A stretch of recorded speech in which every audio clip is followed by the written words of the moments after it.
मंगलम भगवान वीरो मंगलम गौतम गणि मंगलम कुंद कुंदार्यो जैन धर्मोस्तु मंगलम सर्वमंगल मांगल्यम सर्वकल्याणकारकम प्रधानम सर्वधर्माणां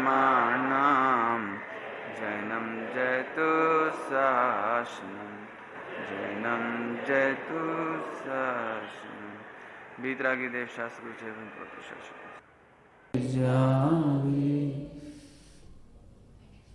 आज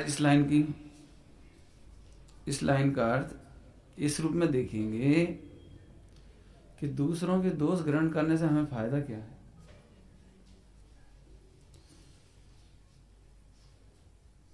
और दूसरों के गुण ग्रहण करने से फायदा क्या है।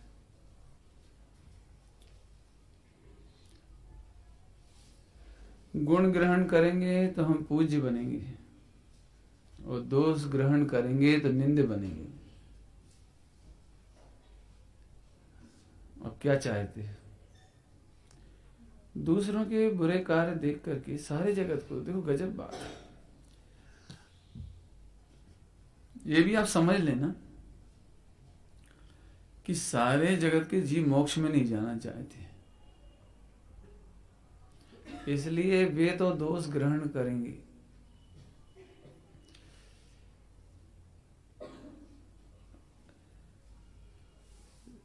एक श्रोता होता है, श्रोता में भी ऐसा लिया है, जोग जैसा श्रोता। जोग समझते हैं? गाय के स्तन में जोंक लगी हो तो वो मीठा दूध तो नहीं पीता, दूध नहीं पीता वो। गाय के स्तनों में दूध है, उस दूध को नहीं पीता, लेकिन वह सड़ा हुआ खून हो तो उसे पी पी करके स्वयं मर जाता है, और तब तक चूसते ही चला जाता है, चूसते ही चला जाता है, उसकी तृष्णा खत्म नहीं होती, और आखिरकार उसका शरीर फट जाता है, खून चूसते चूसते वो मर जाता है। ऐसा एक जोंक जैसा श्रोता होता है, अर्थात जोंक जैसा नेचर, स्वभाव। जैसे अच्छाइयों में से भी खराब बात दिखाई दे जाए, देख लेना हम जोंक तो नहीं है, हमें अच्छाइयों में से भी खराबी देखने की आदत तो नहीं है।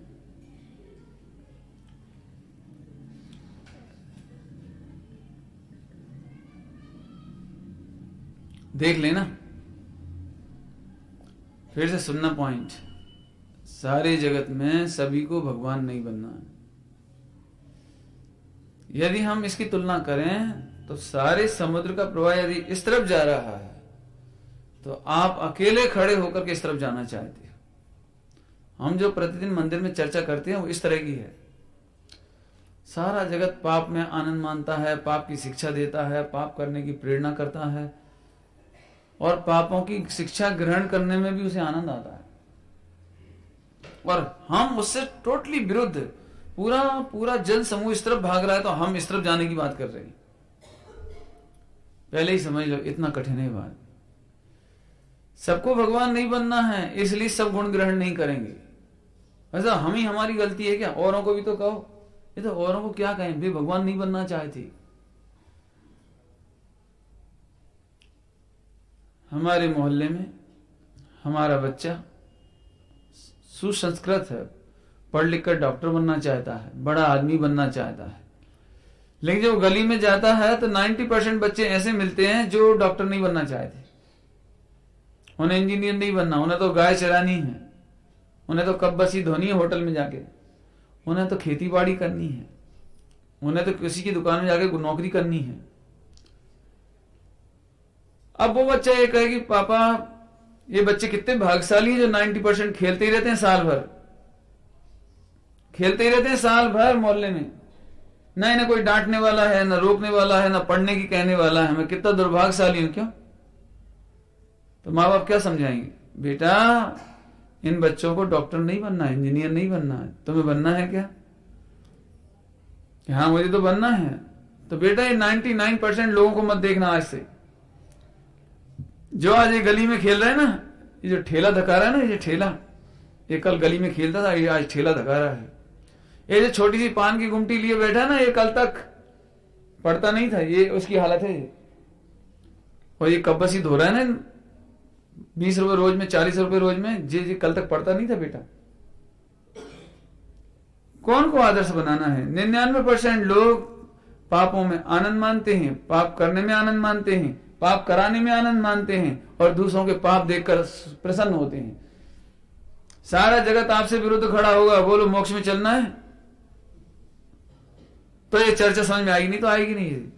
क्योंकि हमें जनरली ये बात लगती है, जनरली ये बात लगती है कि सभी तो यही कर रहे हैं, सभी तो रिश्वत ले रहे हैं, कौन हम अकेले ही हैं क्या? सभी तो मिलावट कर रहे हैं, सभी तो कम तोल रहे हैं, सभी तो ऐसा बेच रहे हैं। बोलो नहीं, अब सभी मोक्षु ऐसे ही कर रहे हैं, सारे त्यागी ऐसे ही कर रहे हैं, पंचम काल में सभी तो ऐसे। जे हम नहीं सुनना चाहते। तुम फिर समझ लो अपनी हैसियत कि तुम अकेले मोक्ष में जा रहे हो, और बहुतायत समुदाय वो पाप की तरफ बढ़ रहा है, क्योंकि सबको मोक्ष में नहीं जाना है। बोलो क्या करना है? राष्ट्रपति कितने हैं हिंदुस्तान में? 1। प्रधानमंत्री कितने हैं? 1। भारत की इतनी सारी जनसंख्या है 1 अरब। उस 1 अरब में से 1 आदमी सिलेक्ट होकर के राष्ट्रपति बना। ऐसे इतने बड़े जन समुदाय में से 1 जीव निकलकर मोक्ष की ओर जाएगा। बताओ उनमें से कौन है? यदि तुम हो तो तुम इन्हें मत देखना जो दूसरों की निंदा करते हैं। ये दोष ग्रहण नहीं करना, दोषों पर नजर नहीं देना। हाँ, यदि कहीं पर कोई गुण हो तो जरूर ग्रहण कर लेना। बोलो भैया, गटर में बहुत सारी गंदगी पड़ी, बहुत, लेकिन 1 करोड़ का हीरा पड़ा है। हीरा इतना सा है और गटर की गंदगी लबालब है, इतनी माने वो तो पार ही नहीं है, बहुत बड़ी है। क्या करोगे? क्या करोगे? बोलो ना, क्या करोगे? अरे डर क्यों रहे? हाँ ऐसे कहो ना, उसमें डरने की क्या बात है? कि जैसे हम गंदगी को नहीं देखते, हीरा को देखकर उठा लेते हैं, ऐसे ही जगत में यदि किसी के पास पूज्य गुण हो, आदरणीय गुण हो, योग्य गुण हो, तो उसे हम ग्रहण करेंगे। उसके दोषों को ग्रहण नहीं करेंगे, हम उसकी गंदगी को ग्रहण नहीं करेंगे। क्यों? दोषों के कारण तो वो दुखी है। ग्रहण का मतलब समझ आया ना? गुण ग्रहण अर्थात ऐसे ही गुण अपने जीवन में अपनाना। गुण ग्रहण का मतलब ऐसे ही गुणों को अपने जीवन में अपनाना। जगत में यदि किसी की प्रशंसा होती है किसी की प्रशंसा, तो जिस कारण उसकी प्रशंसा हुई वह गुण ग्रहण करना, और जिन गुणों के, दुर्गुणों के कारण किसी की निंदा होती है वे काम नहीं करना।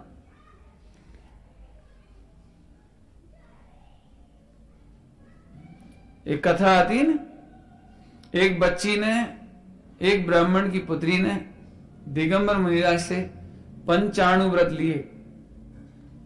पंचाणु व्रत, 5 अणु व्रत लिए, और उन्होंने कहा कि बेटा यदि तेरे पिताजी इनको मना करें तो तू मेरे को वापस कर जाना। यदि तेरे पिताजी मना करें तो वो 5 अणु व्रत मुझे वापस कर देना। तो गई घर। अब ब्राह्मण की पुत्री थी, ब्राह्मण आया घर में, तो उसने बता दिया पिताजी आज खेलते खेलते हम एक जंगल में, वो बगीचे में गए, बगीचे में वहां एक महिराज थे नग्न दिगंबर, और आज मैंने उनसे 5 अणु व्रत लिए हैं। अरे ब्राह्मण की पुत्री, और तूने जैन से ऐसा किया? तूने जैन साधु से लिए? क्यों लिए तूने? नहीं लेना चाहिए था तुझे, छोड़ दे, तू कोई जैन धर्म नहीं पालना तुझे, छोड़ दे। कि पिताजी, अब वो तो बच्ची थी बेचारी, आप कहते हो तो छोड़ दूंगी, लेकिन उन्होंने ये कहा था कि यदि तू छोड़े तो मेरे व्रत मुझे वापस देना। तो पिताजी चलो, अब उनके व्रत उन्हीं को वापस दे देती। तो बोले चलो देखता हूं तेरा वो कौन है जैन साधु, देखते हैं उसको। अब वो 2 में चल दिए। संयोग की बात है, उसी दिन राज्य में, उस नगर में 5 ऐसी घटनाएं घटी कि किसी को फांसी लगाने ले जा रहे थे। क्यों? क्योंकि इसने हिंसा की थी। कि पिताजी फिर मैंने कौन सा गलत नियम लिया? एक नियम तो मैंने लिया था, अहिंसाणुव्रत, ये हिंसा नहीं करना। देखो, बोलो, आज मैं अहिंसाणुव्रत ना लेती और मैं भी हिंसा करती तो इसी की तरफ फांसी चढ़ती कि ठीक है अहिंसाणुव्रत रख ले, बाकी 4 वापस कर। हैं? थोड़ी देर और आगे चले थे, उसको पीटते हुए ले जा रहे थे। बोले क्यों पीट रहे हो? ये झूठ बोलता है, ये झूठ बोलता है। पिताजी क्या हो गया? मालूम पड़ गया झूठ बोलता है। पिताजी तो मैंने क्या गलती करी? मैंने ही तो सत्याणुव्रत लिया। बोलो आपको कैसा लगेगा यदि मैं सत्य नहीं पालूं और सड़क पर मेरी पिटाई हो तो आपको कैसा लगेगा? ठीक है 2 रख लेना, 3 वापस करे आएंगे। ऐसी पढ़ना पड़ी नहीं पढ़ी? पढ़ी 5 अणुव्रत लेने की कथा, बहुत अच्छी कथा है, इससे पूछ लेना समय से। हैं? फिर क्या हुआ? ऐसे करते करते 5 कथाएं हुई और आखिरकार वो 5 ही अणुव्रत रखने के लिए हाँ कर दी ब्राह्मण ने कि ठीक है तू 5 पाल लेना, लेकिन मैं डांटूंगा तेरे गुरु को। इतनी सी बच्ची को दिए तो दिए क्यों? पहुंच गए वहां। अब लंबी चौड़ी कथा है, कहने की जरूरत नहीं, मुझे तो इतना बताना था कि उसने 5 अच्छाइयां ग्रहण की ना। वो जो चोर पिट रहे थे वे दोष ग्रहण नहीं किया उसने। भाई असत्य बोलने वाला पिट रहा था, फांसी पर लटक रहा था, उससे बचने का उपाय किया तो अच्छा किया ना उसने। है? ऐसे ही हम जगत की बुराइयां देख करके भी अच्छा मार्ग ग्रहण करें, और नहीं तो जैसे ये पिट रहे हैं ऐसे हमें पिटना पड़ेगा, जैसे ये जा रहे हैं फांसी पर हमें जाना पड़ेगा। ये है बुराइयों में से अच्छाइयां ग्रहण करना, बुराइयां ग्रहण नहीं करना। हम सच्ची बात कहें तो समाचार पत्र को मैं बहुत अच्छा मानता हूं एक हिसाब से, यदि आप समझदार हो तो। समाचार पत्र में प्रतिदिन पापों के फल के समाचार हैं। किसके समाचार हैं बताओ? प्रतिदिन का ही समाचार है। अच्छाइयों के समाचार 5% होंगे मुश्किल से। 95% समाचार उसने ऐसा अपराध किया, उसने ऐसा पकड़ा गया, उसको पुलिस ने पकड़ लिया और उसने गोली मार दी, और संपत्ति का विवाद हो गया तो फला हो गया। माने प्रतिदिन हम पूरे समाचार पत्रों में पापों के समाचार। उसे आजीवन कारावास हो गया, उसे फांसी भी लटका दिया, उसके यहाँ कितने 14, 15, 16 पुलिस अधिकारी पकड़े गए। पुलिस अधिकारी पकड़े गए, जो सबको पकड़ते थे वे ही पकड़े गए। आपको नहीं मिलती इससे शिक्षा? नहीं मिलती कि गलत काम करने वाला कोई भी हो पापों का घड़ा भरता ही है, भरता ही है। सद्दाम हुसैन पकड़े ही गए। पाकिस्तान में इतने नेता बम विस्फोट में मारे ही जा रहे हैं। आप अन्याय करके कब तक रह सकते हो? मैं तो कहता हूं आजकल का समाचार पत्र एकदम रिसेंट प्रथमान योग है। बुरे काम का बुरा नतीजा देखो, आप देख लो। लेकिन गजब बात है, फिर भी हमें गलत काम करने का मन अच्छा लगता है। हम रोज देखते हैं कि लड़के सड़कों पर पीटे जाते हैं, काहे के लिए? लड़कियों के चक्कर में। वो सीटी बजा रहा था, उसने उसको गाली दी, उसने उसको कमेंट्स किया, उसने गाना सुनाया, उसने एक थप्पड़ मारा, और रोज रोज परेशानी। फिर भी एक आज इतने लोग पढ़ते हैं फिर भी ये शिक्षा नहीं ले पाते कि हम आज के बाद हम नहीं करेंगे ऐसा। हम पराई माता बहनों के बारे में खोटा विचार नहीं करेंगे, हम खोटी वार्ता नहीं करेंगे, हम खोटे व्रत नहीं करेंगे, हम खोटे षड्यंत्रों में शामिल नहीं होंगे। रोज देखते हैं, रोज पढ़ते हैं अखबारों में, लेकिन नहीं हो पाता। इसका मतलब हमारे जीवन में यह है कि हमारी दोषों पर तो दृष्टि है और गुण ग्रहण का भाव नहीं है। समाचार पत्रों में प्रतिदिन एक अच्छी कहानी भी आती है, छोटी सी, प्रतिदिन आती है। कोई अच्छी कथा आती छोटी सी है। आहा, स्वामी विवेकानंद अमेरिका गए भाषण देने के लिए, और वहां पर रहने वाले किन्हीं दंपत्ति ने, विदेशी दंपत्तियों ने उन्हें आमंत्रित किया कि आप हमारे घर पधारो। बढ़िया से बढ़िया भोजन कराया, बढ़िया से बढ़िया बिस्तर दिया, और आधी रात को अचानक उनकी नींद खुली दंपत्ति की, क्योंकि रोने की आवाज आ रही थी बगल के कमरे में से। क्या बात है, विवेकानंद क्यों रो रहे हैं, स्वामी विवेकानंद क्यों रो रहे हैं? झट गए, उनका तकिया आंसुओं से भीग रहा था। दोनों जने हाथ जोड़कर बोले, हमसे क्या कमी हो गई? क्या हमने आपको अच्छा से भोजन नहीं करा पाए, या आपके सोने के बिस्तर में कोई कमी है, कोई कष्ट होता है बताइए, आप रोइए मत। बोले नहीं, तुमने भोजन तो अच्छा दिया है और बिस्तर भी अच्छा दिया है, लेकिन मुझे अपने भारतवासियों की याद आ रही है कि जो अभी भी 70% लोग जिन्हें ओढ़ने के लिए बिस्तर नहीं है। मेरे 70% भारतवासी आज भी एक टाइम भोजन भी नहीं कर पा रहे हैं। मुझे उनकी याद आ रही है। अपने को क्या होता, क्यों अब इसी अपने को क्या होता, अच्छा खाना और बढ़िया बिस्तर मिलता था, क्या होता, क्या होता, क्यों खाओ पियो सो आराम से। अरे जी अब जी अच्छी बात लगी, ग्रहण करो है।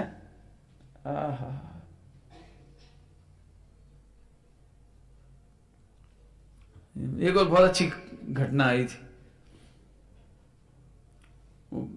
जाते हैं ना ये लोग, गंगा जल लेके आते हैं ना इलाहाबाद से, गंगा जल वो अभिषेक करते हैं या क्या करते हैं, मतलब जो इनको शंकर जी का जो अभिषेक करना था, तो एक नाथ सोलकर वे गए, वहां से पानी भर के लाए वो उसमें और लेके चले आ रहे थे, और रास्ते में एक गधा प्यासा तड़फ रहा था। एक गधा प्यासा तड़फ रहा था और सारे साधु चले जा रहे हो पानी भर भर के, कोई नहीं पिला रहा उसे पानी, सब अपना अपना पानी भर के चले जा रहे थे, सब आदमी चले जा रहे थे, वो गधा बेचारा तड़फ रहा था गर्मी के समय में। एक नाथ गए और उनके पास वो अपना दोनों जो पानी ले जा रहे थे घड़े में, वो पानी पिला दिया उसे। तो सब साधु ने कहा, अरे इतना पुण्य का काम तूने छोड़ दिया और इस गधे को पानी पिला दिया, अब अपन शंकर जी का अभिषेक करते उसका क्या होगा, उसका क्या होगा, और तुमने सारा पानी यहीं खत्म कर दिया। मालूम क्या जवाब दिया उन्होंने? गधों को गधे नजर आते हैं और भगवान को भगवान नजर आते हैं। क्या कह दिया प्रसन्न, क्या कहा? गधों को गधा नजर आता है और भगवान को, ईश्वर को ईश्वर नजर आता है। तुम्हें इसमें ईश्वर नजर नहीं आता? हम शास्त्र पढ़ते समय तो कहते हैं सब में ईश्वर का ही वास है, और अब जी ईश्वर नहीं है जी गधा है जी।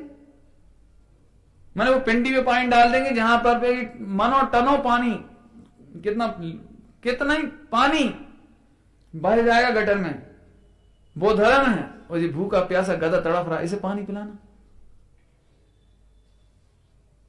है। देखो सीखना हो तो ऐसे गुण सीखो, दयालुता का गुण सीखो, ये गुण ग्रहण का भाव है।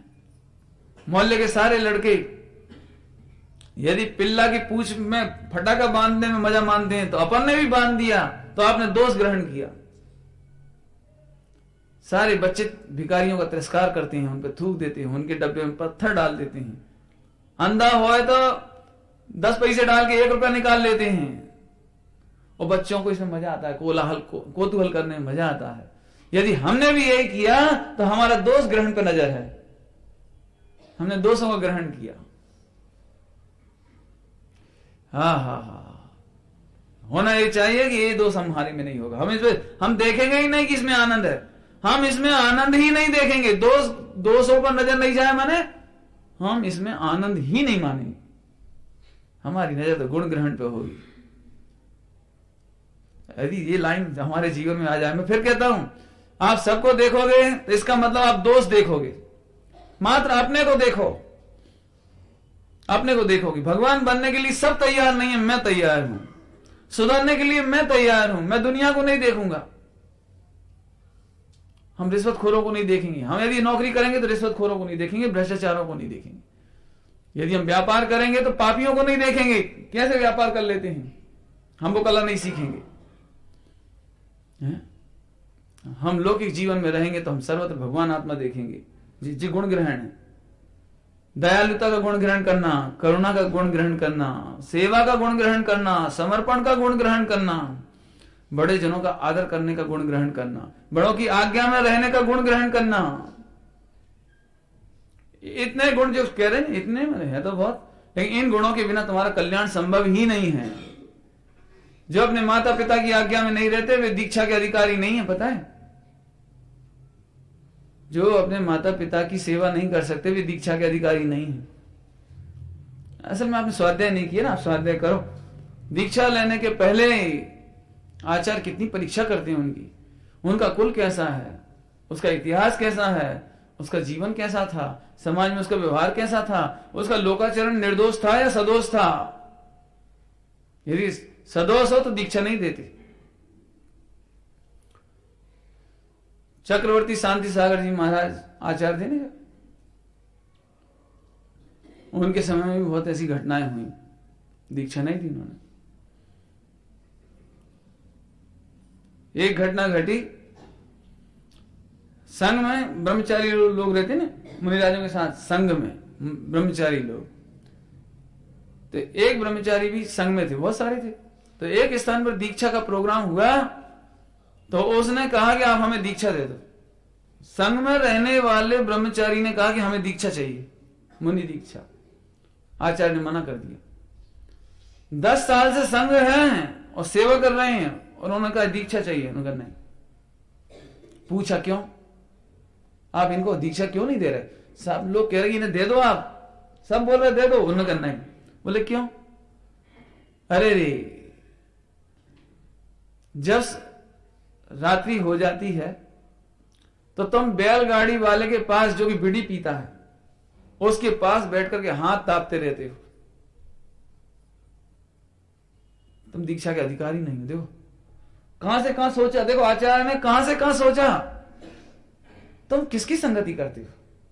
वो तुम्हारे लायक है, तुम्हारे बराबरी का है वो, जिसके साथ तुम हंसी मजाक करके 2-4 घंटा, 1-8 घंटा रात को हाथ तापते हुए पास करते हो, वो बीड़ी पीता रहता है तुम्हारे सामने, जर्दा खाता रहता है। तुम दीक्षा के लायक नहीं, दीक्षा नहीं दी। असल में जो बातें मैं बताता हूं ना, उसे लोग क्या सोचते हैं, तो लोग व्यवहार की बातें हैं। लोग व्यवहार माने जिनकी जो लोकाचरण के योग्य नहीं है वे धर्माचरण के योग्य भी नहीं होते। लोकाचरण निर्दोष होना चाहिए है? और नहीं तो आज ये होगा कि भाई तुम ऐसा क्यों करते हो? अरे आज बे पंडित जी भी तो करते हैं, हम नहीं कर सकते। और बे ब्रह्मचारी तो ऐसा करते, हम नहीं कर सकते। और बे त्यागी ऐसा खा सकते तो हम नहीं खा सकते। आज ये उल्टी पद्धति है, उल्टी पद्धति। मैं आप मेरे कोई कमी बताओ, मेरी कमी, तो मैं ये कहूंगा कि वो फला शितलाचारी पंडित नहीं मालूम आपको, वो भी तो करते हैं। शास्त्रों में लिखा है ना, वे रात को बोले थे तो हम भी रात को बोलेंगे।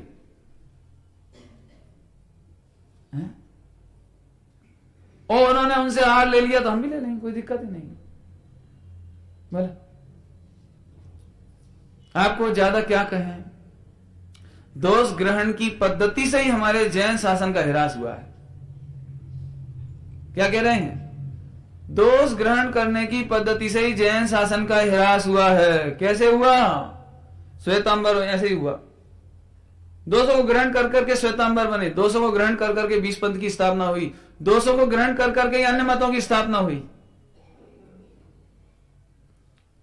लेकिन हमारा महाभाग्य है कि हम 13 पंथ शुद्ध आमनाय जो शितलाचार से रहित है उसमें हम हैं।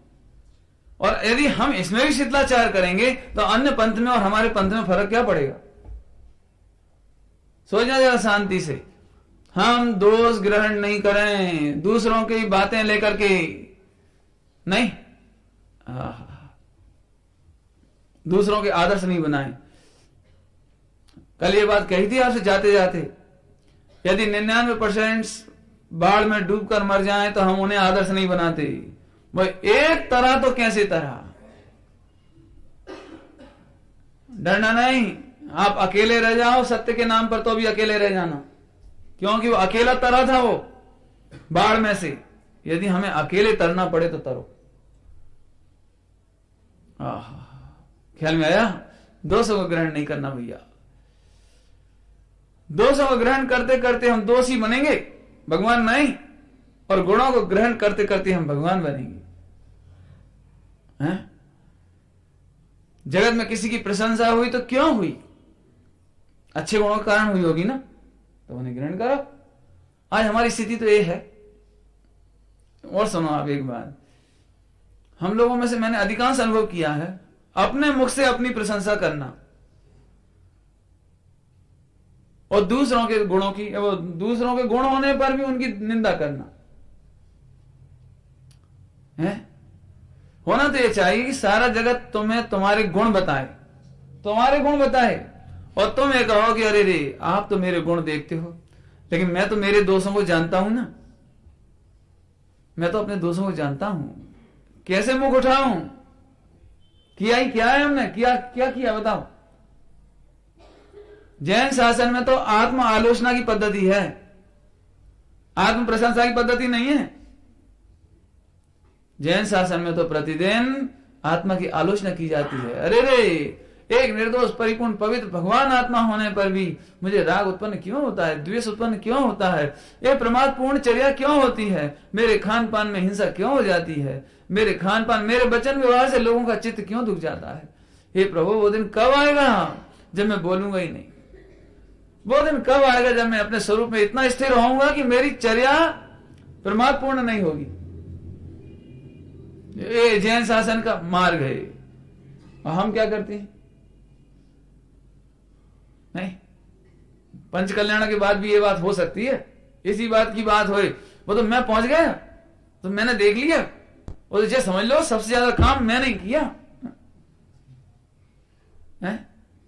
एक आध काम भी किया होगा तो भैया तुमने बहुत सारे काम किए, लेकिन सबसे महत्वपूर्ण काम तो एक दो ही थे, वो ही मैंने किए। देखो झगड़ा होने का तो बहुत है? अब सामने वाला कहे तुमने एक दो काम क्या कर दिए, वही गिनाते रहते हो बस। अरे तो एक काम करो, सामने वाला एक काम करे, हम उसकी प्रशंसा करेंगे, प्रशंसा करेंगे, और हमने 100 काम किए होंगे तो उनकी उपगुण करेंगे, छिपाएंगे। क्यों?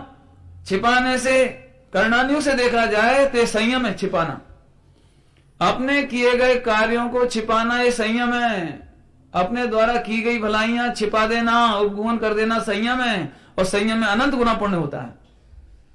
और हमारा जैसे हमने आपका भला किया और फौरन कहा, वो पुण्य समाप्त हो गया। अब बोलो क्या चाहिए, अभी पुण्य पाप में ही लगा लो आप, तो क्या चाहिए बोलो। तुम अपने मुख से अपनी प्रशंसा करोगे तो जितने लोगों के बीच में करोगे वे उतने निंदक बन जाएंगे, तुम्हारे निंदक बन जाएंगे। और नहीं हो तो हम करके बता देते हैं। मैं यहाँ प्रवचन करते करते ही बीच बीच में रोज कहां करूंगा, मैं कहां करूं, वो तो मैं आ गया, अशोक जी धन्यवाद दो, यदि मैं नहीं संभालता तो मालूम पड़ जाती है। ऐसे ऐसे मतलब कुछ ना कुछ बातें बीच बीच में छोड़ता जाऊं तो आपको बीच में ऐसा लगे पंडित जी कैसे हैं, तो सारे निंदक हो जाएंगे, क्योंकि मेरा पुण्य वही क्षय को प्राप्त हो गया। हमने अच्छा काम किया और उसे कहा, वो वहीं खत्म हो जाता है। सुनो, तुम्हारा पुण्य तो तब अच्छा सार्थक है जब स्वर्ग में इंद्र तुम्हारी प्रशंसा करे। तुम्हारा किया गया कार्य तो तब अच्छा है जब आने वाले भविष्य में पुराणों में तुम्हारा प्रकरण लिखा जाए। क्या कह रहे? जैसे 10 भव की कथाएं लिखी जाती, ऐसे कहीं इस भव की कथा सम्मिलित हो गई पुराण में, तब हम कहेंगे कि तुम बहुत अच्छे थे। अब तुम अपने वही है, अपने गली का शेर। हाँ, अपने घर में अपन खुश हो जाते, मैंने इतना किया, मैंने इतना किया। क्या किया? हमारे सामने मुकाबला करना, क्या किया तुमने? अभी तक पूजा तक तो ढंग से कर नहीं पाए। बोलो, मिला लो, कल 8 नए चले थे ना, 8 नए तुलना करो, कहां तक पहुंचे तुम? क्यों अपन जबरन किया ही क्या है? और जो हुआ भी है आपसे पूजा पाठ प्रवचन, ये तुम्हारी देन नहीं है। बुरा नहीं मानना, स्पष्ट कह रहे हैं, आपका कुछ नहीं है अशोक जी। ये पंच कल्याण में आपने कुछ नहीं किया, ये तो सादा वेदनी का उदय था, असादा होती तो घर में पड़े होते। ये तो तुम अपना महाभाग्य मानो कि इस कार्य में अपना निमित्त बन रहा है। नहीं तो इस देह ने ना लाखों करोड़ों कमाए और स्त्री पुत्र मकान दुकान के चक्कर काटे, इस देह ने, धन्य भाग्य हमारा, इस देह ने आज जिन मंदिर के चक्कर काटे, पंच कल्याणक में इसका योगदान हुआ है। ये तो अपने खुशी की बात है। बोलो, तो महाभाग्य मानो, महाभाग्य इसमें मानो, लेकिन उस महाभाग्य को कहकर के यदि आप करते तो वो वहीं समाप्त हो जाता है। बोला एक दातार थे, नाम आप बता देना। शायद संत तुकाराम हो सकते हैं अथवा और भी कोई हो सकती है। कई जनों के नाम आते हैं, एक दो अपने जैनों के नाम भी आते हैं उसमें। वे बहुत दान करते थे, प्रतिदिन बहुत दान करते थे। है दीवान अमरचंद जी या जो भी नाम हो, वे बहुत दान करते थे, लेकिन नीचे आंखें कर लेते थे, नीचे आंखें और दे देते। तो सब लोग ये कहते थे कि सेठ जी एक बात समझ में नहीं आई, आप इतना दान देते हो तो आप ऐसे सिमट के क्यों देते हो? ऐसे दो, एक लो एक जो कंबल, ए भैया इनको 4 रोटी दो, ऐसे ऐसे दिया करो ना, अकड़ के दो जरा, ऐसे क्यों देते हो आप?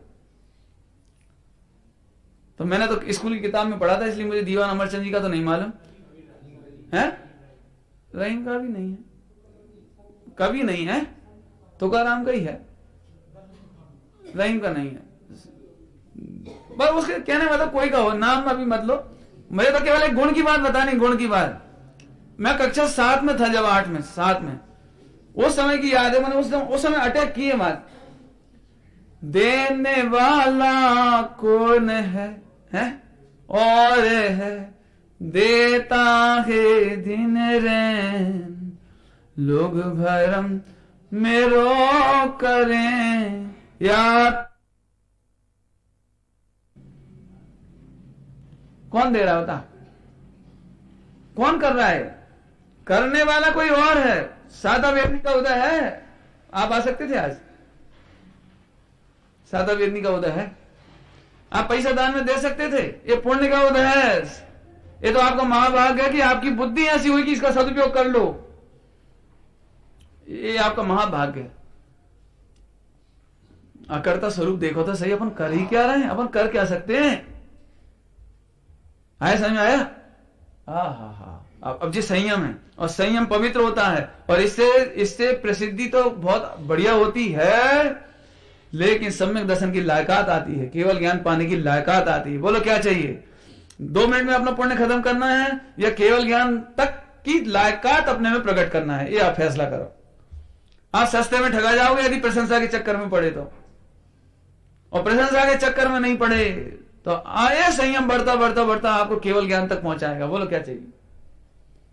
अपने तो ऐसा लगता है कि कोई हमारी पीठ ठोकने के लिए तैयार ही खड़ा रहे, बस हमने जरा अच्छा काम किया झट नहीं। खनिया दाना में जब कोई बोलियां लेते हैं ना, बोलियां, तो उनको कहते हैं धन्यवाद धन्यवाद। हमने कहा धन्यवाद नहीं दो, धन्यवाद तो उन्हें देना चाहिए अपना कि आपने हमारा दान स्वीकार किया। धन्यवाद तो उन्हें हमें देना चाहिए, क्योंकि वे तो परिग्रह रूपी कीचड़ में पड़े हुए थे। यदि हम पैसा नहीं लेते जिन मंदिर के नाम पर, तो उनका पैसा विषय भोग में जाता, पापों में जाता, उनके बच्चे उस पैसे का प्रयोग करके नरकादिक में जाते। तो उतना पैसा हमने लिया है, इसलिए वो धन्यवाद हमें दें नहीं, तो फिर हम क्या दें कि हम तो उनको केवल इतना कहेंगे धन्य भाग्य। दुर्भाग्य तो तब होता जब तुम्हारा पैसा पापों में लगता, धन्य भाग्य तो ये है नहीं। मैंने हम धन्यवाद नहीं देना चाहते, हम धन्यवाद कहना चाहते हैं। आपके भाग्य अच्छे हैं, आप सौभाग्यशाली हैं कि आपका पैसा इस काम में लगा है नहीं। हाँ, लेकिन वो धन्य भाग्य और धन्यवाद में अंतर नहीं समझ में आता। यदि धन्यवाद नहीं दियो तो अच्छा अगली बार ले लेना हमसे पैसे तुम। और अभी कौन से दे दिए हैं अभी तो आपने अनाउंस ही किया है नहीं। एक जने आए थे खनिया दाना, उन्होंने 25,000 रुपये बोले, और संयोग से उनका वो नाम बोले ही नहीं जा सका वहां, तो नाराज होकर अपनी गाड़ी में बैठे चले गए। 25,000 हम नहीं दे रहे। मैंने मत दो भैया, और क्या करे क्या हो बोला? अरे बात ये नहीं है, बात है कि अपनी सोच छोटी है। हम वो बात बता रहे हैं कि थोड़ा काम करके आप बहुत बड़ा पवित्रता का काम कर सकते हो। अरे अहंकार पर दृष्टि है, दोष दृष्टि है। किसी तरह मेरे अहंकार की पूर्ति हो।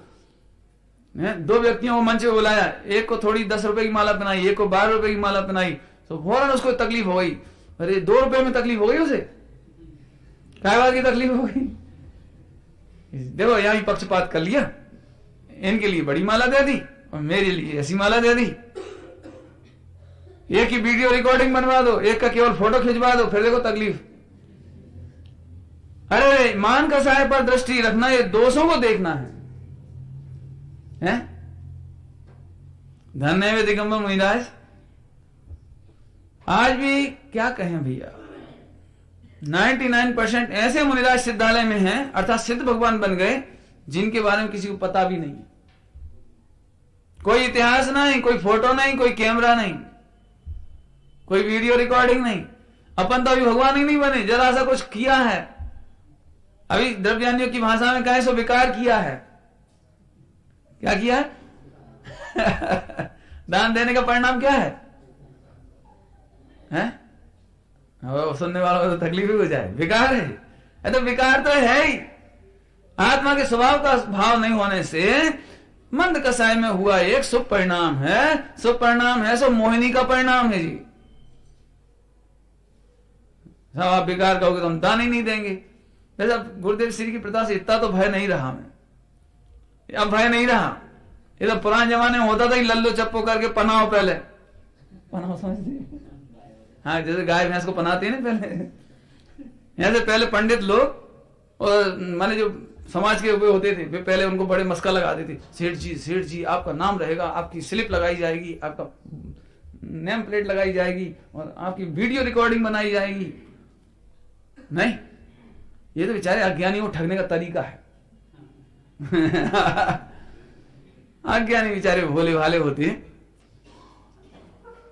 हाँ भैया, वैसे बहुत बोलते हैं, मैं सुनता हूँ सब। फला नंबर के राजा राजी इंद्र इंद्राणी वे मुकुट लगाए, हार लगाए, उनके फोटो खींचेंगे, हाथी पे फोटो खींचेंगे, तो ऐसे खुश हो जाते हैं जैसे पैसा वसूल हो गया। पैसा वसूल हो गया ऐसा लगता है। मैं नहीं समझता हूँ, किसी भी इंद्र इंद्राणी घर में वो जो ड्रेस ले जाते हैं ना पहनने वाली, वो मुकुट हार ले जाते हैं, वे सारी जिंदगी में कभी काम आते हो, लेकिन नहीं दो तो तकलीफ है। वैसे आप 5 लाख ले लो, लेकिन 25 रुपए का मुकुट नहीं दिया तो जिंदगी भर, हाँ आ जाए तो भले वो धूल में पड़ा रहे, कोई दिक्कत नहीं। मैं तो एक दृष्टांत दी, आप घबराना नहीं। दृष्टांत इस बात के हैं वो तो मैंने उसी दिन कह दिया था जब जा रहे थे ना, उस दिन 20 तारीख को गए थे, कितनी तारीख गए थे, तो उसी दिन कह दिया था कि आप अपनी तरफ से न्याय करो। ऐसा नहीं होना चाहिए किसी की साड़ी बदल जाए और किसी का मुकुट बदल जाए, ये नहीं करो। एक रूपता समाप्त नहीं होनी चाहिए। किसी को 50 रुपए का मुकुट दे दिया, किसी को 25 का दे दिया।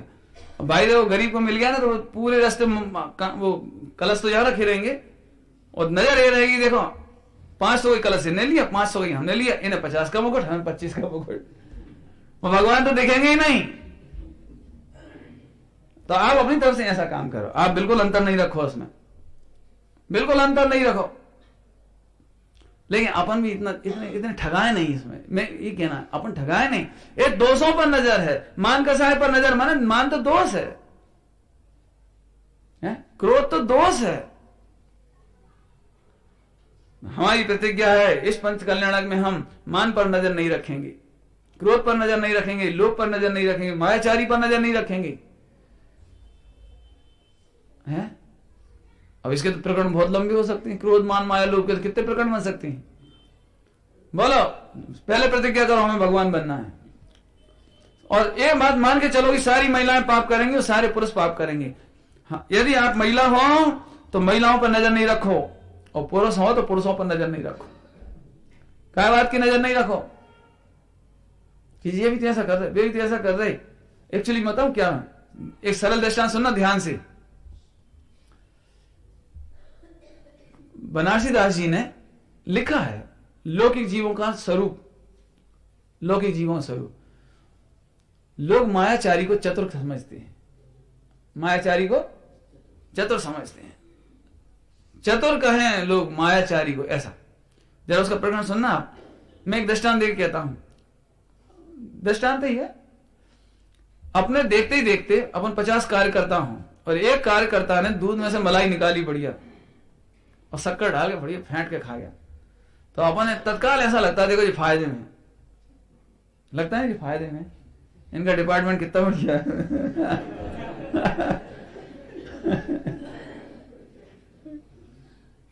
जी आपकी दोष दृष्टि हुई जी दोष दृष्टि हुई। क्यों? ये दोष है, ये छल प्रपंच करना, खाने पीने पर दृष्टि रखना, माल उड़ाने पर मजा मानना, कोई चीज आई अपने झट जेब में रखे अपने घर पहुंच गए, ऐसी चीजें देखकर यदि आप सोचते हो कि ये फायदे में है, ये मजे में है, इसका मतलब ये है कि आपकी दृष्टि दोषों पर है। अरे आपको दोष पर करुणा आनी चाहिए। अरे रे 3 लोग के नाथ के दरबार में आकर केवल ज्ञान जैसे रत्न को छोड़कर, सम्यक दर्शन ज्ञान चार्य जैसे रत्न को छोड़कर और जरासी मलाई में संतुष्ट है। अरे रे बेचारे का दुर्भाग्य तो देखो है? लड़का शादी करने आया था और करोड़ों का दहेज रखा था, और शादी की तरफ तो उसकी दृष्टि नहीं थी, उसे सामान देख रहा था, तो 1 तोले की अंगूठी उठाई और चुपचाप पहनी और भाग गया घर। क्या कहोगे तुम? बोलो, फायदे में कहोगे उसे? फायदे में कहोगे कि 1 तोला अंगूठी लेके भाग गया? यार मजे में है तो। कहा क्यों मजे में है? करोड़ों का दहेज छोड़ दिया, इतनी सुंदर कन्या छोड़ दी, इतना बढ़िया घर बार छोड़ दिया। ये दृष्टांत दिया। बोलो, ऐसे हमने जरा जरा से क्षुद्र दोष ऑफिसों में हम यही तो देखते हैं। अरे यार देख रिश्वत खा रहा, अब अपन नहीं खा पा रहे ना, तो अपन देख देख के दुखी।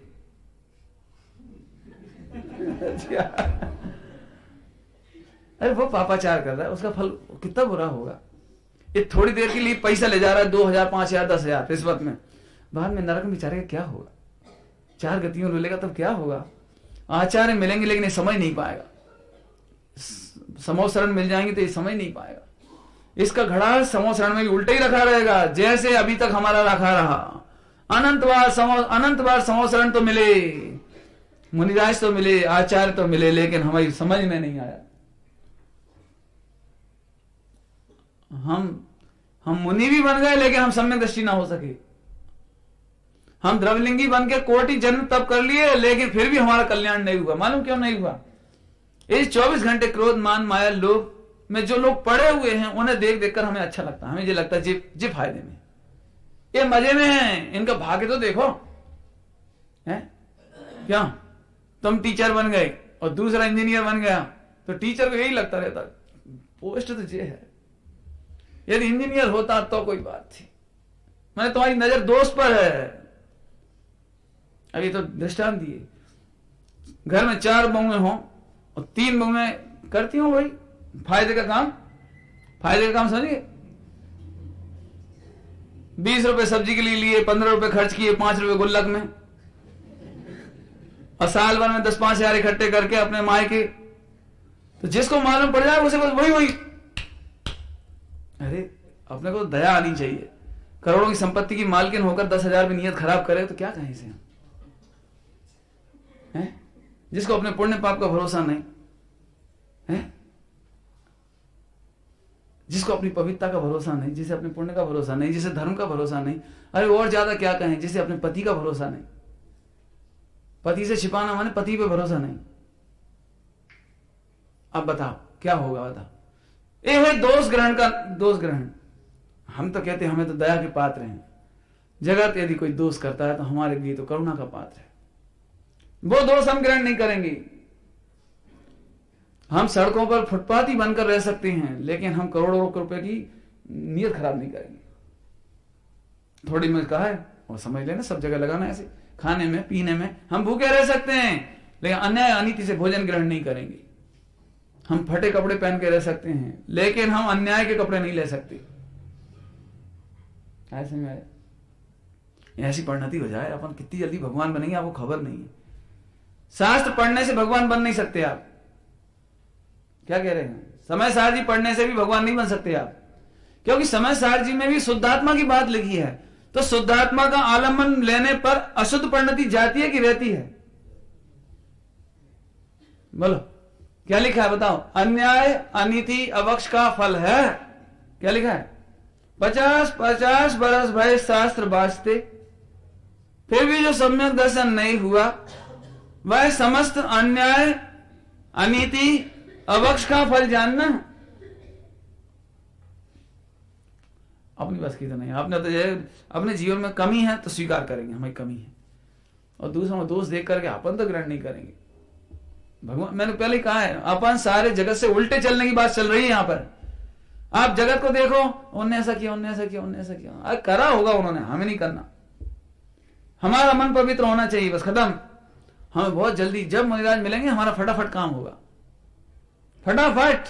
और नहीं तो फिर वही द्रवलिंगी मुनि तक भी आप बन जाओगे, 11 अंग 9 पूर्व पढ़ लोगे, लेकिन पवित्रता नहीं होने से सम्यक दर्शन नहीं होगा।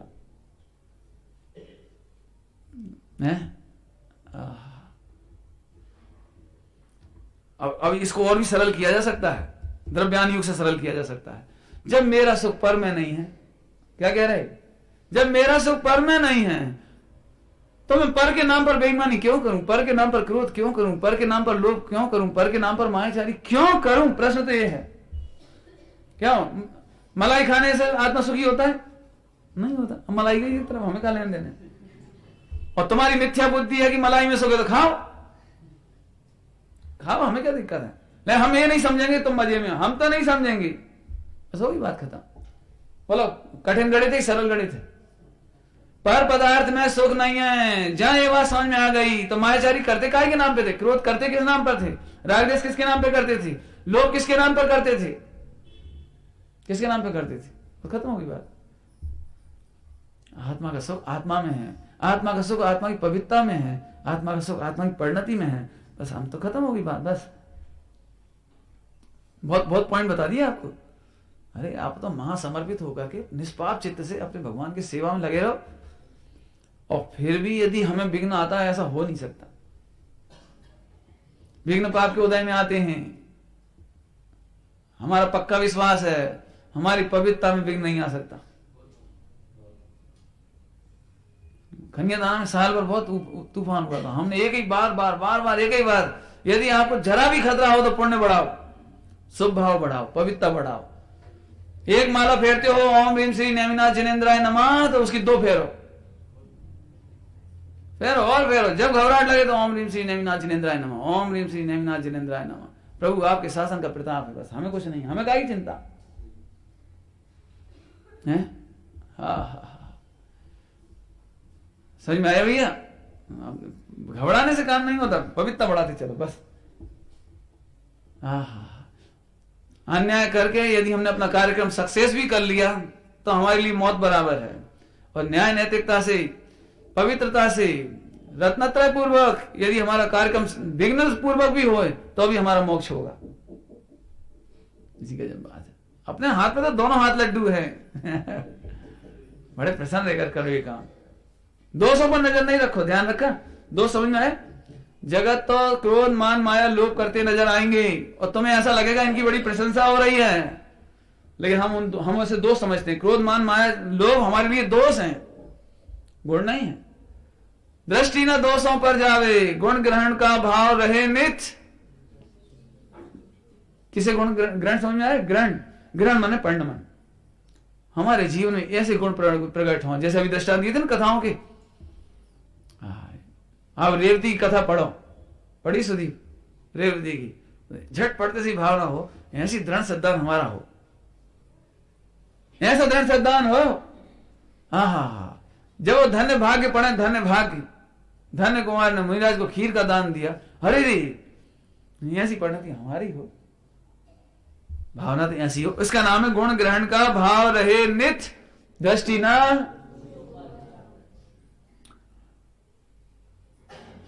अब अंतिम दृष्टांत देता हूं, सुनना ध्यान से। स्कूल में बच्चे होते ना, स्कूल में बच्चे, इन्हें सिखाना नहीं पड़ता, लेकिन वो अपने आप ही पता नहीं क्यों अंदर से ही होती है ये चीज। तो ऑटोमेटिक 100 बच्चों में से जो वाले होते हैं ना, वे अपने आप इकट्ठे हो जाती है। वो पता नहीं कब वो इकट्ठे हो जाते हैं, हो ही जाते अपने आप। और पढ़ने वाले होते हैं ना, पढ़ने वाले, वो अपने आप 4 से इकट्ठे एक तरफ हो जाते हैं। क्यों, तूने होमवर्क कर लिया? अरे यार मेरे गणित के सवाल नहीं आ रहे। अच्छा तुम साइंस की कॉपी तुमने कर ली तो दे देना। वो पढ़ाई की बातें करते हैं और 4 से 8 10 ऐसे ही बैठ जाते हैं। क्यों, कल सीरियल में क्या देखा था और टीवी में क्या हुआ, पिक्चर में क्या हुआ, और तूने पढ़ा नहीं। उसके 500 रन बन गए, उसके 300 रन बन गए। माने ऑटोमेटिक जिसको क्रिकेट के गुण ग्रहण करना, वो ऑटोमेटिक उनके पास पहुंच जाता है। जैसे तंबाकू ही गुण लगता है, वो तंबाकू वालों के पास पहुंच जाता है, और जैसे पढ़ाई गुण लगता है, वो पढ़ाई वालों के पास पहुंच जाता है। ऐसे जिन्हें भगवान बनना है, वो भगवान बनने वालों को खोज लेते हैं। जिन्हें संसार सागर में डूबना है, वे संसार सागर वालों को ढूंढ लेते हैं। कि तुम भी क्रोधी हो? हमने सुना कि हाँ। अरे तो फिर अपन दोनों दोस्त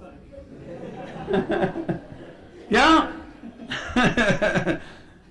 है?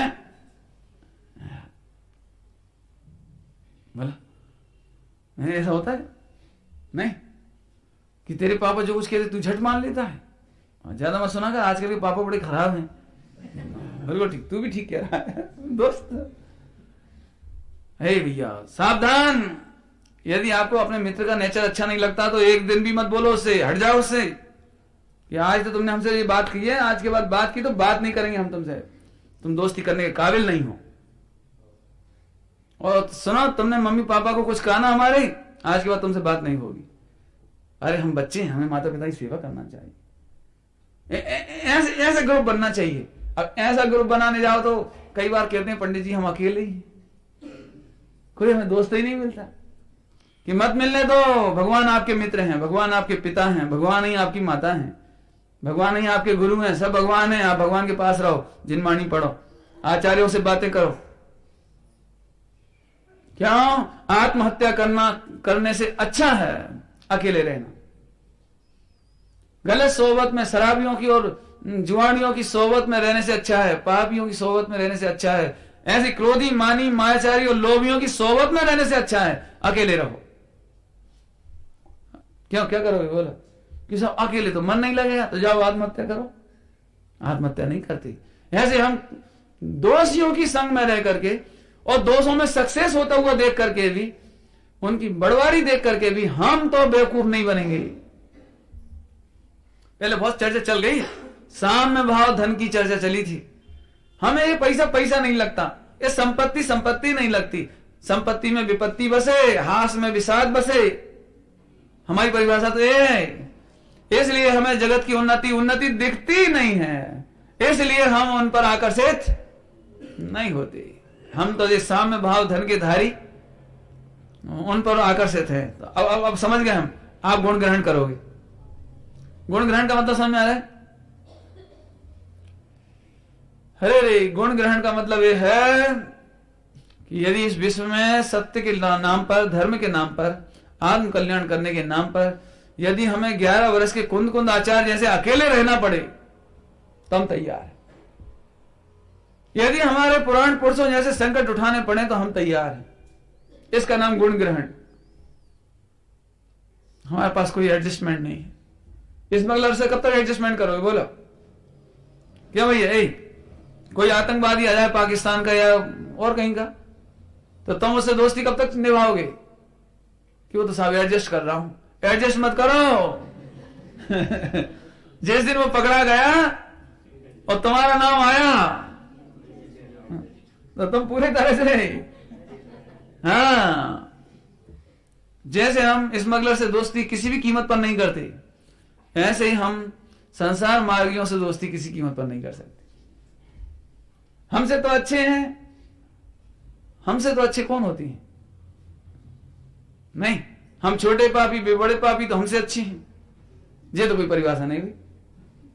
नहीं, हमसे तो ज्यादा पैसा वाले हैं, ये तो कोई बात नहीं हुई। पैसा वाले होंगे, लेकिन यदि अन्याय अनिति अवक्ष है तो हम तो उनकी दोस्ती नहीं कर सकते। थोड़े में बहुत समझना भैया, समझ में आया? बहुत गजब। देखो भैया, समझ लेना अच्छी तरह से, मैं पूरी कोशिश कर रहा हूं, क्योंकि असल में अपन पढ़ तो लेते हैं लेकिन इनका भाव पक्ष नहीं ख्याल में आता। इसलिए मैंने आज इतने एग्जाम्पल दिए कि हम दूसरों के दोस्त देखकर झट आकर्षित होते हैं। जैसे मान चल, क्यों सुदीप कोई नकल कर रहा हो, धड़ा धड़ धड़ा धड़ नकल करे जा रहा है, तो आपने ऐसा लगता है यार जी कितने मजे में है, इसको सारे क्वेश्चन मिल गए, इसको पेपर आउट हो गया, इसने नंबर भी ले लिए, पास भी हो गया। लेकिन मैं अपनी बात कहता हूं, मैं कॉलेज में था ना, जब पढ़ता था फर्स्ट ईयर वगैरह, तो मेरे को ईर्ष्या नहीं करता था किसी से। उसका नहीं करने का भी एक कारण है, और उसकी एक घटना घटी थी, तब से ईर्ष्या बंद हो गई थी मेरी। 10वीं में पेपर चल रहे थे मेरे, परीक्षा, तो हम अपने साथी से पूछा मैंने कि तुमने तो रात भर पढ़ाई की होगी, अंग्रेजी का पेपर था, तुम रात भर पढ़ाई की होगी। ऐसा पूछते ही सब एक दूसरे से, क्यों भाई तुमने क्या क्या याद कर लिया, तुमने तो खूब पढ़ा हुआ आज रात भर। तो उस दिन जो उस दोस्त ने मुझे बात बताई, उस दिन से मेरे जीवन का टर्निंग पॉइंट हुआ। उसने कहा इससे क्या फर्क पड़ता है कि मैं कितना पढ़ता हूं, यदि मैं कहूँ 1 घंटा पढ़ता हूं तो तुम शायद विश्वास नहीं करोगे। बोले इससे क्या फर्क पड़ता है ज्यादा पढ़ने से? उसका उत्तर सुनना पूरा।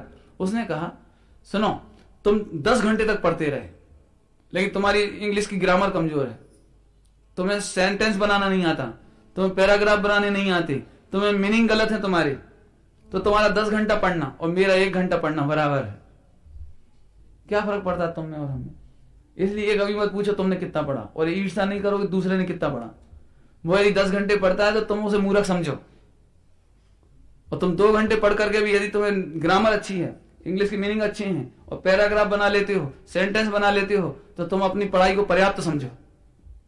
मैं उस दिन से प्रभावित हुआ, फिर मैंने कभी ये गलत काम नहीं किया। अब दूसरे लोगों को जब करते हुए देखते थे ना नकल वगैरह कुछ, तो मुझे कभी खुशी नहीं होती थी। क्यों? कि जे बेचारे इधर का इधर नोट करके चले जाएंगे, लेकिन जिस दिन सर्विस में रहेगी, टीचर बनेंगे या प्रोफेसर बनेंगे, पहले तो बनेंगे ही नहीं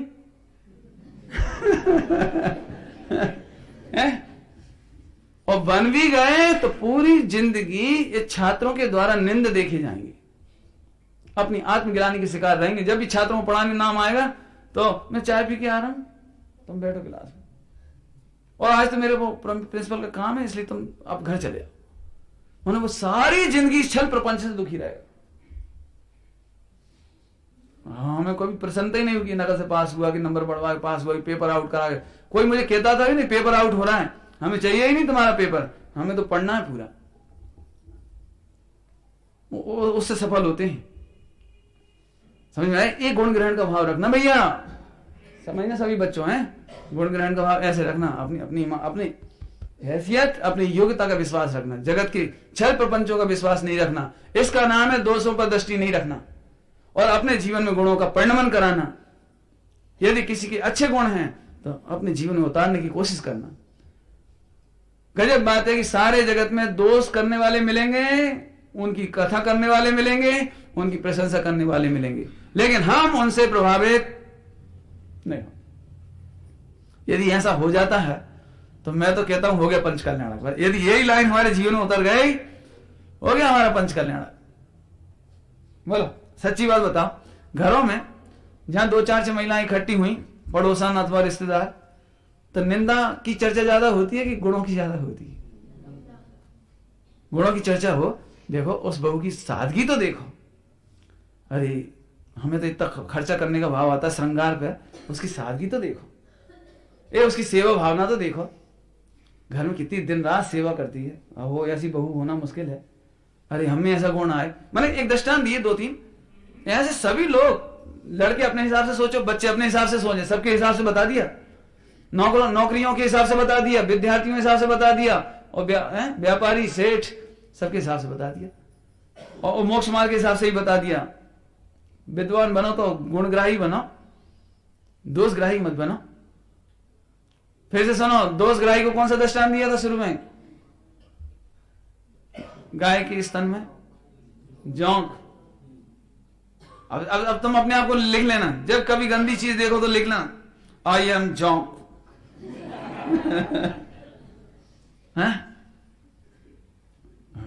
समझ लेना उसमें क्या है। जब किसी तुम विद्वान बन जाओ और दूसरे विद्वानों को देख देख कर जेलसी होए, समझ लेना आई एम जोंक।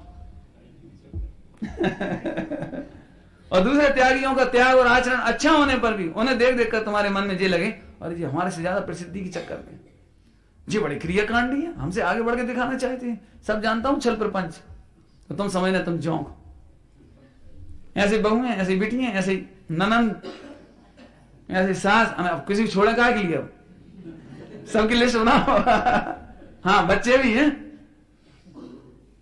कभी नहीं। आप दूसरों के गुणों की अनुमोदना करोगे तो आप में गुण आएंगे।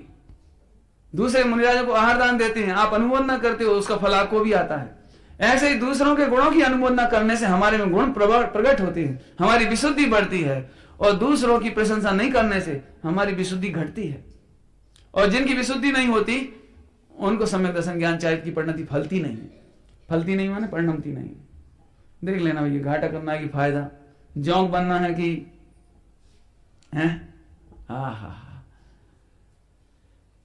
समय तो हो ही जाता है आपका जल्दी से।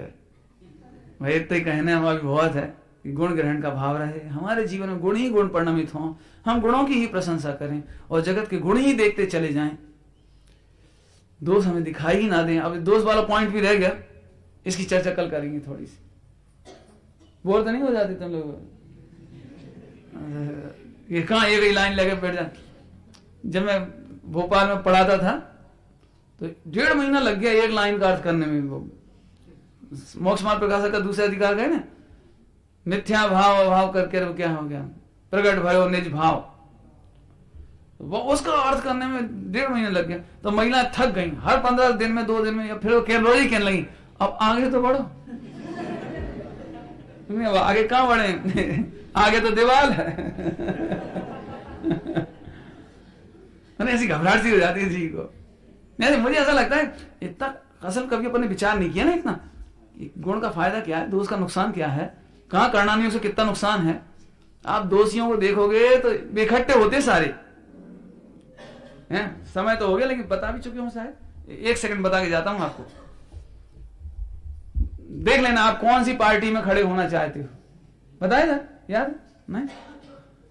10-10 भाव की कहानियां हैं आदिनाथ भगवान आदि सभी तीर्थंकरों की। तो 10 भाव पहले से कोई पत्नी था, कोई भाई था, कोई मित्र था, है ना, और फिर 10 भाव तक कंटिन्यू संग चलते चले गए। और यहां आकर के आदिनाथ भगवान तीर्थंकर हुए और वे 11 जीव जो थे और वे गड़धर हो गए। आपको पता नहीं, अपन जो मंदिर में रोज बैठते हैं ना, ये पता नहीं कौन सी समोसरण में मिलेंगे अपन सब जो ये तत्व की आराधना करते हैं मंदिर में आकर के, ये अपना टाइम बेकार नहीं जा रहा नीलेश। ये 2-2 4-4 घंटे वो पूरा दे रहे हैं, इससे अपनी रुचि का पता लगता है। एक रुचि वाले इकट्ठे होते चले जाते हैं, तंबाकू वाले वहां इकट्ठे हुए तो वे सब कैंसर हॉस्पिटल में इकट्ठे होंगे, नहीं होंगे? हैं? और जितने मैंने हैं ये सब, जैसे वो टेलीविजन देखने वाले हैं तो एक इकट्ठे ईरान में इकट्ठे हो गए वे।